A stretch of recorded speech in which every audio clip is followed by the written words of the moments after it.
مشر جناب حاجی غلام احمد بلور صاحب، زمانگ مشر جناب حیدر خان،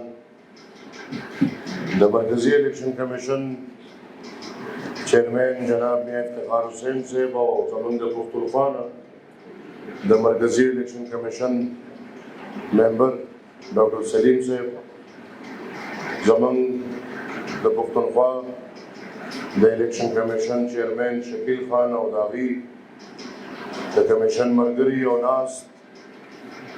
د عوامي نیشنل پارټۍ د صوبایي کونسل 2023 نه 2029 پورې ټاکلې شوي ټولو ممبرانو ته اول خو د زړه د کومې مبارکباد پیش کوم او ورسره دا تمه او دا امید ته کوم چې انشاءالله په دغه ټپه یا په دغه شعرونو چې موږ ټول عمر ځانونه ورته وقف کړي دي نو روان 15 کاله به زموږ د صوبایي د کونسل د ممبر د هر غړي په کردار، په رویه، په سوچ او په فکر دا اشعار چې زه به د فخر په عظمت او فقیرۍ کومه تل به د شان ته د شاهانو ټیټ کړي سمه په ما د ټول جان فانا بابا هر څه چې کېږي ستا یادونه به جوړوي ستا ګرانو وروڼو مشرانو زه به په دې موقع د خپل کونسل سره د خپل صوبایي کابینې شکریا ادا کوم،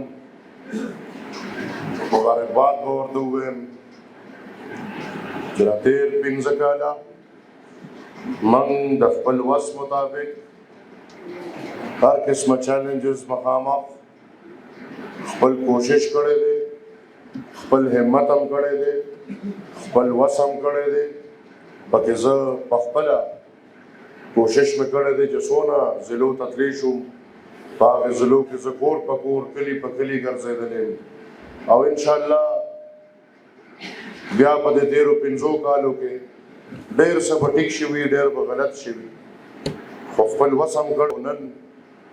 د هغې وس زه بطور د هغې کابینې د صدر او د خپلې ټولې کابینې د اړخه چې نن دلته موجود دي، زه د ټول کونسل او د ټولې پارټۍ شکریا ادا کوم. ګرانو وروڼو، څنګه چې تاسو ټولو ته علم دی چې موږ عوامي نیشنل پارټۍ او الیکشن کمیشن سره د تنظیمونو مشترکه دا یو عمل تر ځای راورسوو، خو دا سر ته نه دی رسېدلی چونکې د الیکشن کمیشن د هدایاتو مطابق موږ ته څه عمل راتېز کولو او د هغه راتېز کولو عمل باندې زه امید لرم چې زما د پارټۍ ملګري چې څومره مشران دي دا ټول جمهوري او د تنظیم په هره خبره پوهېږي، د هغې د وجې موږ خپل دا عمل راتېز کړو. د کم په نتیجه کې چې موږ سره ورځې کمې دي، 9 تاریخ زما په خیال چې زموږ پارټۍ ته اخري تاریخ میلاو دی چې هغې کې دننه به موږ خپل انتخابات پوره کوو. لہذا د هغې په بنیاد موږ دا فیصله وکړه چې نن به د صوبایي کابینې انتخاب کېږي او انشاءالله په 15 تاریخ به د مرکزي کابینې انتخاب کېږي. دا څونه کونسل ممبران چې دلته ناست دي دا زموږ ټول هغه ممبران دي کوم چې بلیاز فارم سازي راغلي دي، دې کې به موږ نه پاتې انسان دی، خو انشاءالله تاسو ټول دا تسلي ولرئ چې زموږ آئین کې کم کونسلران چې بطور